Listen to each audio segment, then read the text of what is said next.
Olá, pessoal! Eu vou fazer uma breve audiodescrição sobre mim e sobre o ambiente antes da gente iniciar essa apresentação para facilitar um pouco da acessibilidade, ok?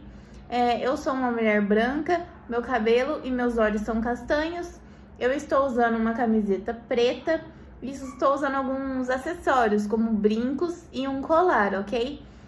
Atrás de mim tem somente uma parede na cor branca. E agora, iniciando, vou me apresentar. Eu sou a Rafaela Ribeiro Larroz, eu sou da Universidade Estadual de Londrina e eu vou apresentar o meu trabalho intitulado O Podcast como Ferramenta de Metodologia Ativa no Ensino e Aprendizagem de História. E este trabalho se insere, então, no eixo temático intitulado Metodologias Ativas e Aprendizagem Experiencial, que vai discutir um pouco sobre essas inovações que colocam o estudante no centro do processo de aprendizagem. Dando uma contextualizada agora, trazendo o meu trabalho, que é sobre o podcast, né? A gente percebe como essa ferramenta vem ganhando destaque durante os últimos anos, como também o consumo próprio do podcast, muitos famosos, pessoas conhecidas criando podcasts de entrevistas, o que dá muito engajamento. E essa ferramenta também vem sendo inserida, então, no contexto educacional, vem sendo muito utilizada. Os estudos cresceram muito ao longo dos anos dessa ferramenta inserida nesse contexto. E ela vem se mostrando ser uma ferramenta que pode trazer essa inovação ao ambiente educacional, certo? Então, como objetivo desse trabalho, eu tive explorar o potencial dos podcasts como recurso didático no ensino de história, analisar diferentes formas de incorporação dos podcasts às práticas pedagógicas e identificar os benefícios e desafios do uso dessa ferramenta. E esses objetivos ajudaram a compreender como esse podcast, como essa ferramenta poderia contribuir para esse ensino mais dinâmico e acessível, que a gente vai falar um pouquinho depois, né? Então, para responder essas questões, eu realizei uma revisão de literatura com abordagem qualitativa e eu fiz a cobertura de estudos realizados entre 2009 e 2023.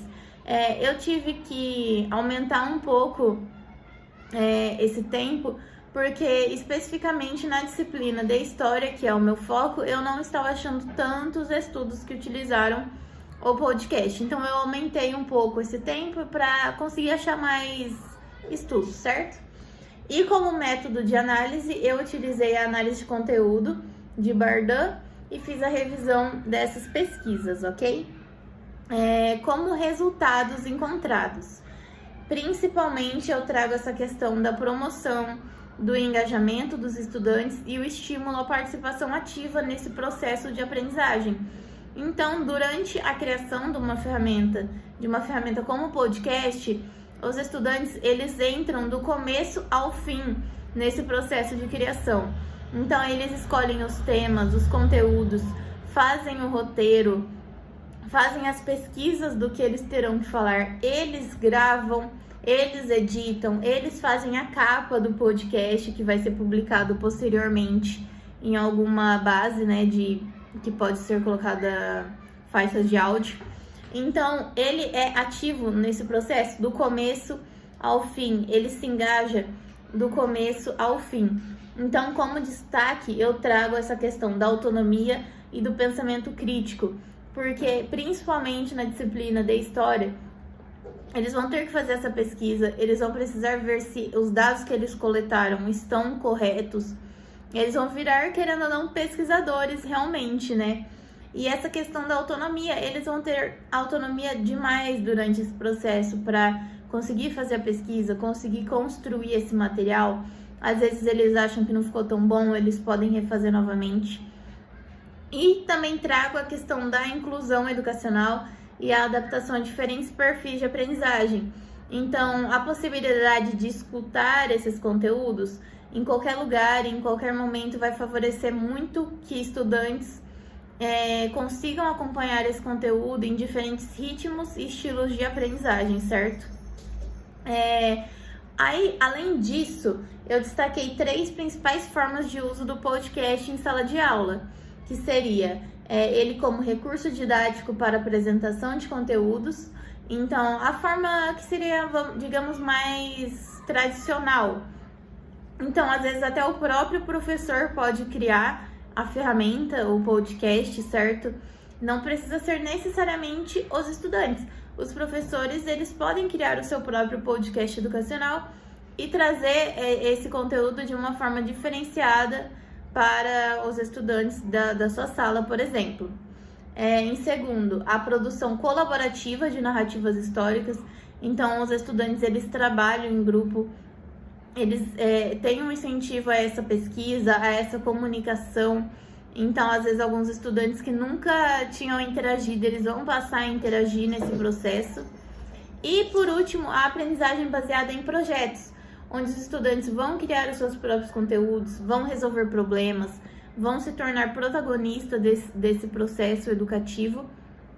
E, às vezes, eles podem, por exemplo, resgatar algum problema, algum acontecimento histórico que aconteceu em sua própria região e entrevistar pessoas que vivenciaram aquilo. Eles realmente vão vivenciar o que eles estão estudando, certo?